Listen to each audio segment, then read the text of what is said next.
आज की वीडियो में हम आपको बताएंगे कि किस तरीके से बैंक रिकन्सिलिएशन की रिपोर्ट को बनाया जाता है, जो आप अपने जो मैनेजमेंट है या फिर जो आप अपने सीनियर को दिखा सकें।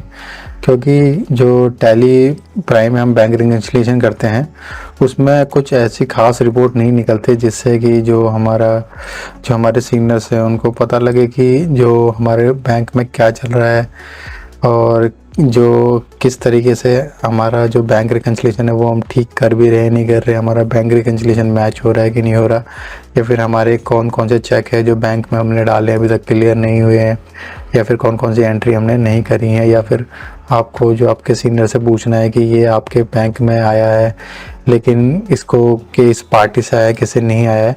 तो 1 बाय 1 पूछने की बजाय आप ये रिपोर्ट भी अपने सीनियर्स को दे सकते हैं।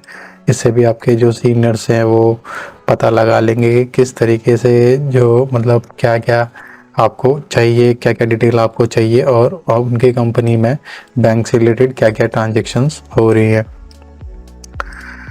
अकाउंटिंग, फ्रीलांसिंग और क्विक बुक्स से रिलेटेड वीडियो देखने के लिए आप हमारे चैनल को सब्सक्राइब भी कर सकते हैं। हमने कंप्लीट प्लेलिस्ट बनाई हुई है टैली की, क्विक बुक्स की, तो वहाँ से आप जो है कंप्लीट टैली और क्विक बुक्स फ्री में सीख सकते हैं। और तो शुरू करते हैं आज का वीडियो, जो है कि रिपोर्ट किस तरीके से बनाएं मैनेजमेंट के लिए, जिससे कि वो इजीली जो हमारे बैंक रिकन्सिलिएशन को समझ सकें। तो इसमें हम जो आपको पूरा बैंक रिकन्सिलिएशन भी करके दिखाएंगे और रिपोर्ट भी साथ में बना के दिखाएंगे। तो हमारे पास एक ये बैंक स्टेटमेंट है, इसमें हमारा जो ट्रांजेक्शन हुई है बैंक में वो सारी लिखी हुई हैं। तो सबसे पहले जो हमारा पूरा प्रोसेस होता है उसको हम शुरू से ही करेंगे यहाँ पे बैंक रिकन्सिलिएशन का, फिर उसके बाद वो रिपोर्ट को बनाएंगे। तो यहाँ पे हमारे पास स्टेटमेंट है, इस स्टेटमेंट को यूज़ करके हम पहले बैंक रिकन्सिलिएशन कर लेते हैं। तो ये हम टैली पे आ गए हैं, टैली प्राइम पे। इसको मैं शुरू से दिखाता हूँ किस तरीके से इसको कर सकते हैं। तो बैंक रिकन्सिलिएशन की विंडो पे आने के लिए बैंकिंग पे आना है, के बाद बैंक रिकन्सिलिएशन में आना है और बैंक अकाउंट में आना है। तो ये बैंक अकाउंट में जो हमें ट्रांजेक्शन रिकन्साइल करनी है वो खुल जाएगा बॉक्स। अब यहाँ पे हम एंट्रीज को रिकन्साइल कर लेते हैं। सबसे पहले 1000 की जो एंट्री है इसको हम रिकन्साइल कर लेते हैं, बैंक स्टेटमेंट में आई है तो ये हमने यहाँ पे रिकन्साइल कर ली। इसके बाद यहाँ पे इसको जो भी आप एंट्री रिकन्साइल करते जा रहे हो उसको मार्क भी कर लेना है, ताकि जो आगे रिपोर्ट्स में जो डिटेल हमें देनी है वो हम दे सकें। क्योंकि अगर आगे हमें ये ट्रांजेक्शन में वो भी बताना होता है कि कौन कौन से आइटम है जो हमारे बैंक स्टेटमेंट में है, बुक्स में नहीं है। तो जो हाईलाइट नहीं होंगी वो हमारी वही ट्रांजेक्शन होंगी जो बैंक में है लेकिन बुक्स में नहीं है। तो उनके रिगार्डिंग अगर आपको डिटेल चाहिए तो डिटेल आप मांग सकते। तो सबसे पहले 1000 की जो एंट्री है वो कर दी है। उसके बाद सेकंड 5000 की एंट्री है, ये 5000 की एंट्री ये ऊपर है, इसको रिकन्साइल कर लेते हैं। उसके बाद जो एंट्री है वो एंट्री है 2000 की, तो ये 2000 की एंट्री को भी हम रिकन्साइल कर लेते हैं।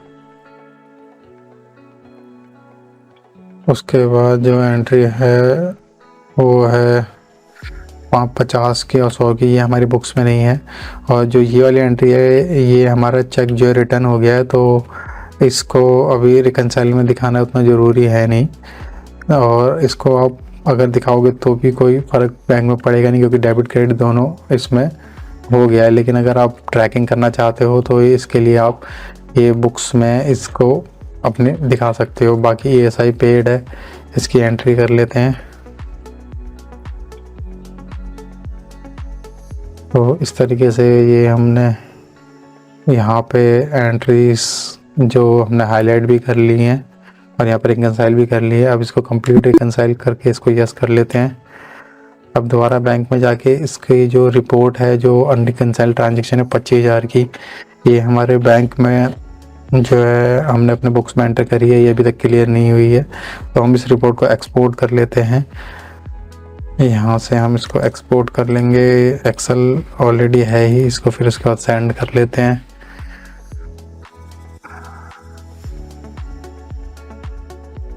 तो एक्सेल में रिपोर्ट हमारी एक्सपोर्ट हो गई है। इसको मूव कर लेते हैं हमारे रिकन्सिलेशन में, जो हम रिकन्सिलेशन अभी कर रहे हैं। तो ये आ गई है यहाँ पे बैंक अकाउंट के नाम से। तो इसको हम जो नाम दे देते हैं, इसको नाम दे देते हैं books but not in bank. तो ये हमारा जो है हमने यहाँ पे books but not in bank ही हमने निकाल लिया है। अब जो ट्रांजेक्शन रिकन्सिलेशन में जो सबसे पहली चीज़ हमको चाहिए वो चाहिए बैलेंस एज पर बैंक कितना है। तो balance as per bank statement से जो हमारा क्लोजिंग बैलेंस आ रहा है उसको ले लेंगे। उसके बाद हमारा बैलेंस एज पर बुक कितना है, तो ये हमें मिल जाएगा हमारी जब हमने रिपोर्ट अभी एक्सपोर्ट करी थी। तो balance as per company book 17,000 है। उसके बाद बुक्स नॉट इन बैंक, ये भी हमारे पास अभी है। बुक्स नॉट इन बैंक जो ट्रांजेक्शन है वो ये 25,000 की ट्रांजेक्शन है। उसके बाद जो हमारे निकालना है बैंक नॉट इन बुक्स, तो बैंक नॉट इन बुक्स से बैंक स्टेटमेंट से आ जाएगा। तो यहाँ पर जो ट्रांजेक्शन्स हमारी हाईलाइटेड नहीं है उनको हम मेंशन कर लेंगे बैंक नॉट इन बुक्स में। पहले ये जो 2 ट्रांजेक्शन है इनको कर लेते हैं।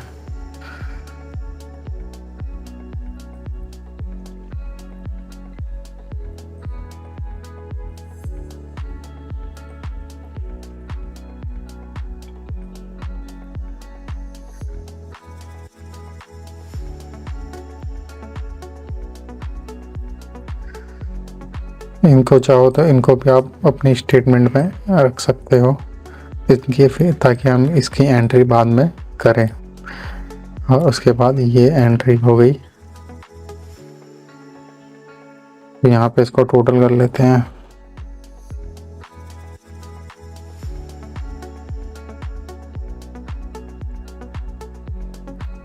तो इसको भी यहाँ पे अब हम बैंक नॉट इन बुक्स को यहाँ से ले आते हैं। इसको अभी हमें जो है यहाँ पे इसको जो हमें करना है ये माइनस का निशान लगाना है। और इसमें भी जो हमने किया है ये माइनस हो जाएगा। तो अब यहाँ पे क्योंकि ये जो ट्रांजेक्शन्स अभी हमने करी है, अगर ये ट्रांजेक्शन्स जो है यहाँ पे जो पेमेंट की होती ज़्यादा तो हम इसको प्लस करते। अब यहाँ पे जो रिसीट है वो ज़्यादा है तो इसलिए हमें इसको माइनस करना पड़ा। सेम ऐसा ही यहाँ पे जो रिसीट की ट्रांजेक्शन है वो ज़्यादा है, डेबिट है। अगर क्रेडिट होता तो ये पॉजिटिव ही रहता यहाँ पे। तो यहाँ पे अब जब हम देखें तो हमारा जो डिफरेंस है बैंक रिकन्सिलिएशन में 0 हो गया है। तो इस तरीके से जब ये 0 हो जाता है तो इसका मतलब हमारा जो बैंक रिकन्सिलिएशन है वो कंप्लीट हो गया है।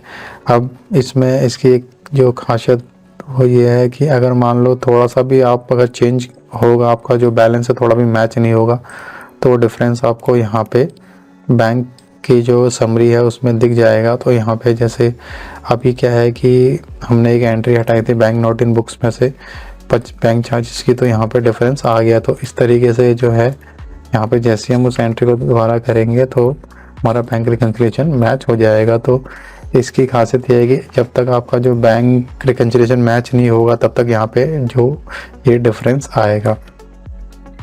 तो इस तरीके से आप जो है बैंक रिकन्सिलिएशन की समरी बना सकते हैं।